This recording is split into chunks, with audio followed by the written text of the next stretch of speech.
Hi friends అందరికి good morning. ఒక తమ్ముడు అయితే మా తమ్ముని ఫ్రెండ్ మామిడికాయలు ఇచ్చింది మాకు మొన్న పండగ రోజు. అయితే మా తమ్ముని ఫ్రెండ్ అయినా ఉత్తిగానే రావాలి కదా, అయినా మా అక్కలు తింటారని ఇగో ఈ మామిడి పండ్లు ఒక బస్తాడు పండ్లు తీసుకొచ్చిండు. అందులో నుంచి అయితే నేను తెచ్చిన. చూడండి ఫ్రెండ్స్ ఎట్లున్నాయో ఈ మామిడి పండ్లు.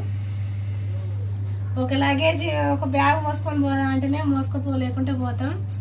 అయినా తమ్ముడు అయితే ఎట్లా తెచ్చిండో ఒక బస్తా నిండా తెచ్చిండు. మా అక్కోళ్ళు తీసుకురు, మా చెల్లె తీసుకుంది, నేను తీసుకున్నా. మా తమ్మునికి ఆ తమ్మునికి అయితే చాలా కష్టాలు వచ్చినాయి. ఆ కష్టాలల్లో కొనుక్కుండు. నువ్వు ఎప్పుడైనా మంచిగా ఉండాలి తమ్మి, నేను మనస్ఫూర్తిగా నీకైతే ఏ బాధలు రాకుండా ఉండాలని అయితే నేను కోరుతున్నా. మా తమ్ముని లెక్కనే నిన్ను చూసుకుంటాం. మింగిన మా తమ్మునివే నువ్వునా. మాకు ఈ పండ్లు తెచ్చినందుకైతే చాలా థ్యాంక్స్ తమ్మి. ఎల్లప్పుడూ దేవుడైతే నిన్ను మంచిగా చూడాలి. చూడండి ఫ్రెండ్స్ ఎంతలా ఉన్నాయో.